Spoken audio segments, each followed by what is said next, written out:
Bonsoir, ravi de vous retrouver en ce samedi 19 août. Découvrons ensemble les grands titres qui seront développés dans ce journal. C'est aujourd'hui une double journée de commémoration. La journée mondiale de l'aide humanitaire tout d'abord. Nous serons avec le directeur général du département des relations extérieures et de la coopération. Isabelle Rosa Brunetto nous révélera que Monaco a répondu en 2022 à pas moins de 22 appels internationaux et nous expliquera la différence entre aide au développement et aide humanitaire. Le 19 août, c'est également la journée internationale de la photographie. Vous êtes tous invités à partager par exemple sur vos réseaux sociaux un cliché. La photographie, un véritable art qui a connu un grand bouleversement avec le passage de l'argentique au numérique. Nous serons avec le photographe de l'AFP, Valérie H. Les touristes sont nombreux en ce mois d'août à Monaco. Plusieurs expositions, animations ou sites contribuent à l'attractivité de la principauté cet été.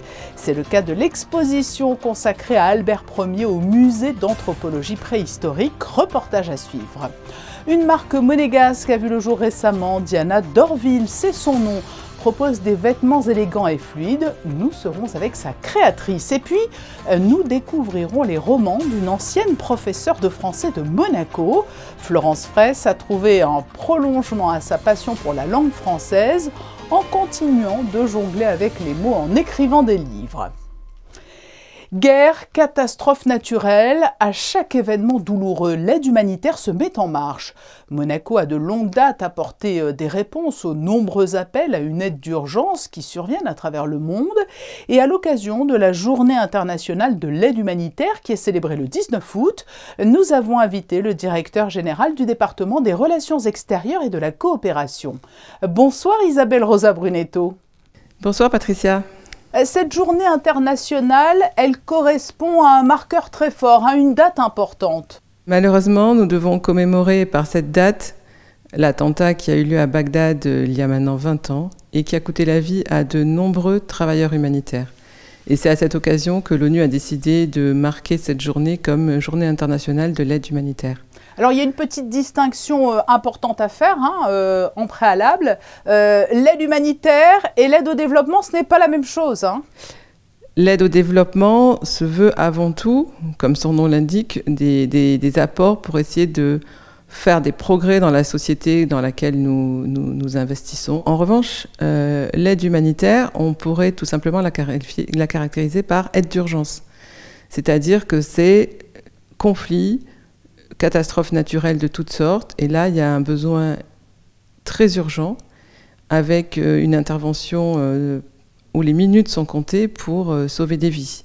C'est ça l'aide humanitaire, c'est ça l'aide d'urgence. On n'est pas là pour faire de l'autosatisfaction, mais il est vrai, Isabelle Rosa Brunetto, qu'en la matière, Monaco apparaît comme un pays modèle. En tout cas, il y a une longue tradition en principauté dans ce domaine. Que ce soit au niveau de l'État et aussi, vous les connaissez bien, au niveau de toutes les associations qui œuvrent à l'international à Monaco, il y a cette tradition d'aller vers l'autre, que ce soit en développement ou que ce soit au titre de l'urgence. Et donc, lorsque l'on parle d'aide humanitaire, d'aide d'urgence, les domaines d'intervention sont extrêmement variés. Malheureusement, oui, parce que les crises sont de toute nature. Et par exemple, en 2022, ce ne sont pas moins que 22 appels internationaux auxquels nous avons répondu. Par exemple, Madagascar a été soumis à des crises climatiques terribles avec des famines importantes dans le sud de l'île.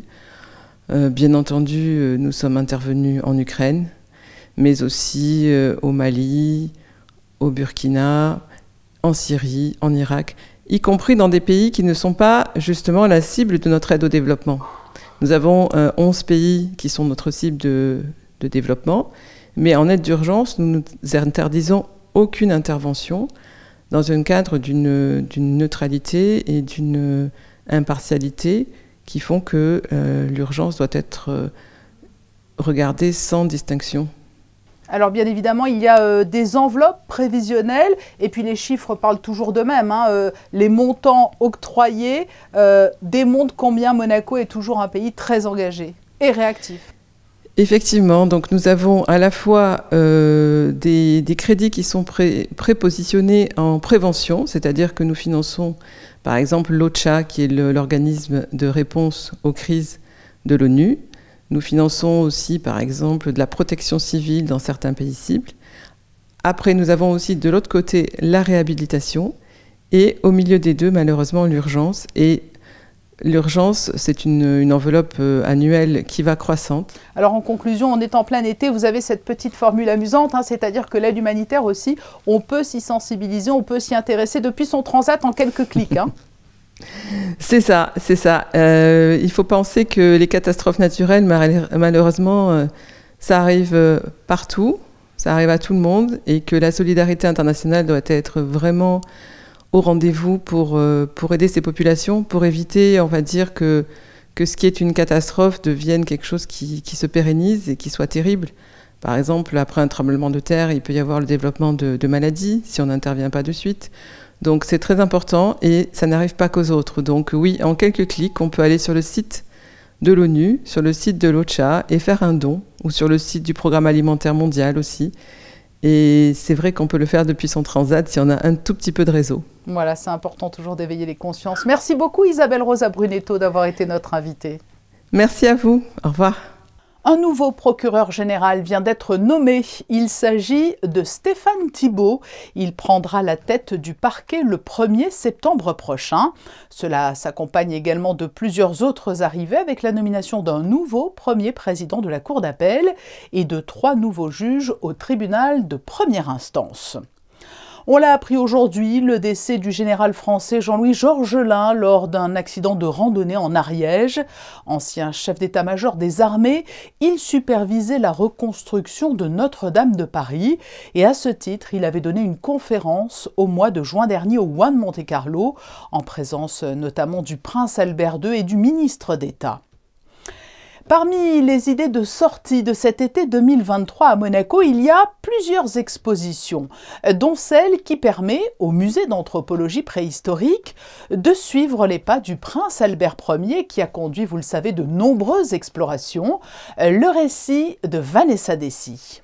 Des grottes de Grimaldi à l'Espagne, de la fondation du musée d'anthropologie préhistorique de Monaco à l'Institut de paléontologie humaine de Paris, les visiteurs découvriront les chemins passionnants des aventures et des réflexions archéologiques du prince Albert Ier. Les objets archéologiques proviennent des fouilles qu'il a faites lui-même. À l'époque où il était prince héréditaire, il a fouillé lui-même les sites des Balzerossi.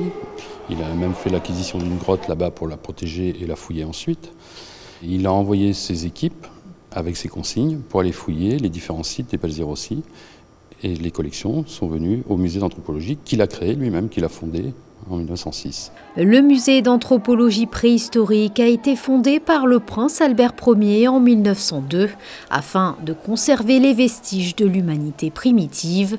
Ces collections permettent de retracer l'évolution des grandes périodes planétaires. Le prince Albert Ier joue donc un rôle majeur dans le domaine, même si à l'époque, ses recherches sont prises avec légèreté par la communauté scientifique. Il faut voir qu'il y a pas mal de détracteurs, y compris des académiciens, qui ne veulent pas donner un grand rôle à ces vestiges. Et il insiste, et il publie d'ailleurs à ses frais ces documents, et donc il va mettre sur la place publique, je dirais, ces nouveaux vestiges archéologiques, et en quelque sorte il va stimuler leur étude. Donc souvent, avec nos collègues encore européens de nos jours, quand on fait l'histoire de notre science, on se dit le prince Albert Ier a dès vraiment le début du XXe siècle entamé ses recherches et a permis qu'elles se déroulent finalement assez rapidement sur le continent européen. L'exposition Albert Ier, un prince préhistorien, est à découvrir au musée d'anthropologie préhistorique de Monaco jusqu'à la fin de l'année. La photographie est mise à l'honneur aujourd'hui, elle aussi à sa journée mondiale. Photographes professionnels ou photographes amateurs se retrouvent dans l'amour et le soin qu'ils portent aux belles images. Et depuis peu, l'argentique fait un retour en force. Cela fait partie des nouvelles tendances vintage. Fabien Bonilla a interviewé Valérie H., photographe de l'AFP dans le sud-est de la France et qui est très fréquemment en reportage à Monaco. Bonsoir. On vient de le voir dans ce reportage, dans cette mode vintage, il y a un retour à la pellicule, à l'argentique. Vous qui travaillez avec des appareils numériques et qui avez bien connu l'argentique, quel regard portez-vous sur ces deux mondes bien différents ? D'accord. Bah, tout d'abord, ça fait très plaisir. c'est ce qui me vient à l'idée tout de suite. Moi, je suis un fan d'argentique. Enfin, j'étais un fan, mais comme je suis photographe aujourd'hui à l'agence France Presse depuis longtemps, on va dire, j'ai connu toute cette avancée technologique depuis l'argentique jusqu'au numérique. Et aujourd'hui, par contre, je ne travaille qu'en numérique. L'argentique, je le garde pour faire des sujets personnel, un travail personnel sur des portraits, sur des paysages, etc. quoi. Mais ça reste vraiment quelque chose qui me tient à cœur, l'argentique. Donc vous travaillez en numérique, mais vous continuez l'argentique, vous avez le matériel qui va avec ?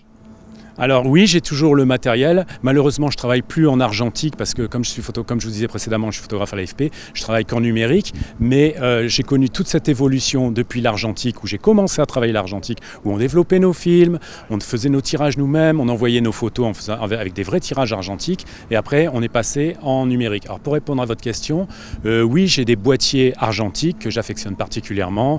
Un Leica, M6 et surtout mon joujou, c'est un Rolleiflex 6.6 qui est un format carré où là je fais tout en négatif avec toujours le même film. Voilà. Et quels sont d'ailleurs, selon vous, vous qui êtes un expert, les atouts de la pellicule ? Alors les atouts de la pellicule, pour moi, c'est quelque chose qui ne peut pas se perdre en fait, parce que des fichiers numériques, j'ai eu la mauvaise surprise d'avoir perdu carrément un disque dur et j'ai perdu des milliers de photos. Déjà l'argentique, on va rester avec notre pellicule et si elle est bien entreposée dans des feuilles, dans des sachets et dans une boîte noire, on peut la ressortir 30, 50, des centaines d'années. Depuis l'apparition de la photographie, on a toujours gardé depuis le début les plaques et les négatifs. Et pourtant, avec la pellicule, on a quand même moins le droit à l'erreur et puis on découvre le résultat lors du développement. Il peut y avoir des surprises quand même.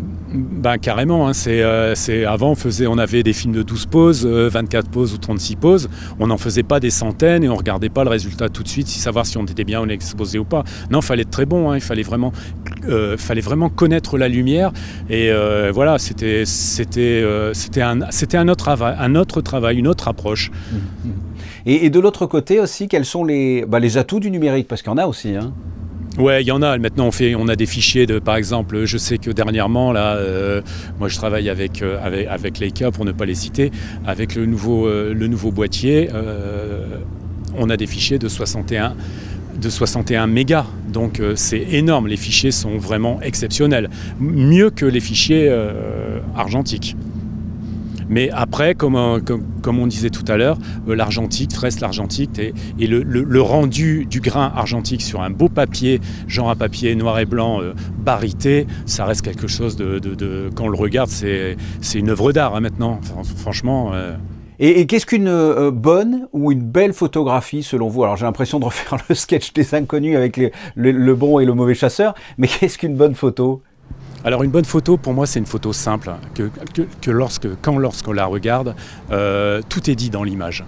Y a pas pour moi, il n'y a pas les effets, les flous, tout ça, pour moi, c'est quelque chose qui reste forcément d'artistique. Mais une bonne photo, pour moi, c'est une photo simple qui raconte quelque chose. Valérie H, je le rappelle, vous êtes un photographe professionnel que l'on croise d'ailleurs assez souvent aux Principautés pour les grands événements. Merci d'avoir répondu à mes questions. Je vous en prie, c'est moi. Merci beaucoup. Jouer avec les mots, nouer une intrigue, c'est souvent ce qui anime les auteurs de romans. Florence Fraisse était professeure de français à Monaco avant de se lancer dans l'écriture. Son dernier ouvrage vient de paraître et elle s'est confiée à Frédéric Hélion et Alban Gingembre. Depuis toujours, elle est fascinée par le pouvoir des mots et leur force de persuasion. Ancienne professeure de français et de théâtre, Florence Dabezy-Fraisse sort en 2012 un recueil de poèmes en prose, Variations entre elles, vous et moi, avant de se tourner vers l'écriture de polar. Après Diagonale, paru en 2018, cette amoureuse des thrillers et romans policiers sort Poker Toxique, le deuxième tome de Jeux de mots, une collection qui tourne autour des thèmes de la stratégie, de la manipulation et des envies. Pourquoi le poker? Parce que l'action se passe déjà sur la Riviera. Donc on va retrouver des casinos fort connus et le jeu de poker en ligne aussi, avec tout ce qu'implique les stratégies en ligne, les réseaux sociaux, Internet, les dangers les possibilités de manipuler l'autre, dans lesquelles vont se trouver mêlés mon personnage principal qui apparaît dans le premier, qui est une jeune psychocriminologue qui se nomme Fiona, qui a une sensibilité exacerbée et qui se trouve, malgré elle, toujours et souvent confrontée dans ses recherches, malheureusement, à des destins qui ont croisé le sien ou qui vont croiser le sien. Les deux polars sont disponibles en librairie et non via la Fnac ou Amazon. L'auteur travaille sur un troisième polar qui, après les échecs et le poker, tournera autour des cartes et du tarot. Des couleurs chatoyantes, élégance, fluidité, un hommage à sa grand-mère, ce sont les ingrédients qui sont au cœur de la collection de vêtements Diana d'Orville, créée par une jeune femme de Monaco. Vanessa Dessy l'a rencontrée. Une ode à l'artisanat et à la liberté de mouvement. Voici comment se définit la marque Diana d'Orville. Née en 2020 en Principauté, la créatrice s'inspire notamment des couleurs et du luxe de la Côte d'Azur.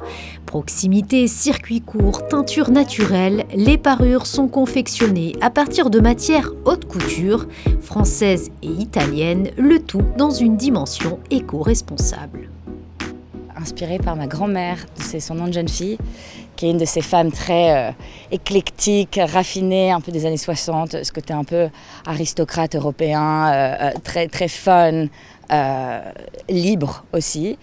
C'est une marque, tout est fait à Paris, dans un atelier, à partir de matières soit upcyclées de maisons de haute couture françaises, soit que nous faisons avec des suppliers en Italie, au lac de Côme, qui est vraiment un berceau de la soie depuis les Medici, etc. Donc il y a toute une histoire autour de ça. L'idée, c'est vraiment d'allier le côté luxe avec sustainability. Après des études de business management à Londres et un master en relations internationales spécialisé dans le terrorisme à Bruxelles, Audrey intègre une agence événementielle à Monaco et c'est là que l'idée commence à émerger. C'est vrai que c'était très très loin de tout le côté un peu désuet, etc. de la mode. Mais je pense justement que tout ça m'a amené vers justement tout ce côté éco-responsable, etc. C'est en lisant tellement de papiers, etc. Dans ces études. J'ai eu un premier contact avec la mode en étant partie à Hong Kong. J'ai travaillé pour Hermès. Donc là, il y a eu aussi ce côté, je pense, qui se retrouve dans Diana d'Orville, le côté poétique, le côté aussi de production très... je ne sais pas si responsable, parce que responsable aujourd'hui c'est un mot qu'on met un peu dans un fourre-tout, mais le côté très proche de la nature qui respecte ses rythmes, qui respecte et met en valeur énormément le geste et le côté artisanal que nous faisons aussi justement dans notre petit atelier parisien. Voilà. Avec des points de vente exclusifs à Paris, Saint-Barthélemy, Dubaï ou plus récemment Shanghai, Diana d'Orville s'exporte aujourd'hui aux 4 coins du monde. Le week-end va-t-il se poursuivre sous les meilleurs auspices du côté de la météo? Réponse tout de suite avec Yannick de Beuvert qui va nous détailler les prévisions pour la journée de dimanche. Bonsoir Patricia, bonsoir à tous. Écoutez, ce week-end se terminera parfaitement avec un plein soleil qui devrait ravir les adeptes de Transat. Le thermomètre montera jusqu'à 33 degrés dans l'après-midi avec un indice UV à 7. Pour ce dimanche 20 août, il faudra célébrer Saint-Bernard. C'est la fin de ce journal et en cette journée mondiale de la photographie, nous avons souhaité mettre à l'honneur les plus beaux clichés des photographes de la direction de la communication. Stéphane Dana, Frédéric Desbinger et Manuel Vitali. Des instantanés saisis à différentes saisons, mais toujours à Monaco. Demain à 19h, place à 19h dimanche, présenté par Yann Anthony Nogues. Et j'aurai le plaisir de vous retrouver à 20h pour le Best of de la semaine. À demain!